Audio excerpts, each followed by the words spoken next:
بسم اللہ الرحمن الرحیم۔ السلام علیکم ناظرین۔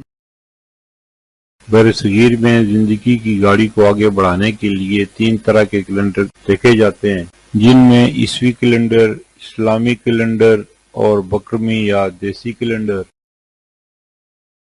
عیسوی کیلنڈر کے حساب سے 12 اگست 2025 دن منگل کا پاکستان، بھارت، بنگلہ دیش اور دیگر ممالک میں 17 صفر 1447 ہجری دن منگل کا، سعودی عرب اور دیگر خلیجی ممالک میں 18 صفر 1447 ہجری دن منگل کا۔ سعودی عرب اور دیگر خلیجی ممالک قمری کیلنڈر کے حساب سے ہم سے ایک دن آگے ہیں۔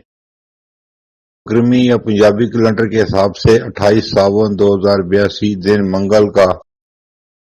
ماضی کے دریچوں سے چند واقعات جو پاکستان اور مسلمانوں سے متعلق ہیں۔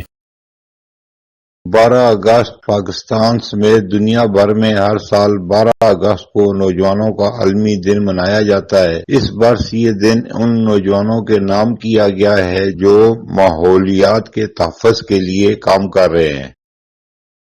12 اگست 1164 نور الدین زنگی نے طرابلس کی کاؤنٹی اور انطاکیہ کی سلطنت کی صلیبی فوجوں کو شکست دی۔ 12 اگست 1924 محمد ضیاء الحق کی پیدائش ہوئی، جو بعد میں پاکستان کے فوجی سربراہ اور صدر بنے۔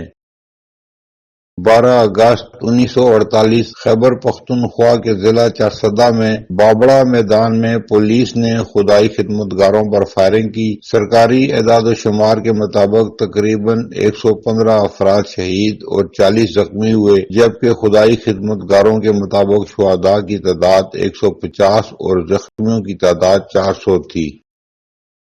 12 اگست 2025 عظیم صوفی بزرگ شاہ عنایت شہید کے عرس مبارک کے موقع پر ضلع سجاول کی انتظامیہ نے 12 اگست بروز منگل کو ضلع بھر میں عام تعطیل کا اعلان کر دیا ہے۔ پھر ملیں گے اگلی ویڈیو میں، جب تک دیجیے مجھے اجازت۔ اللہ حافظ۔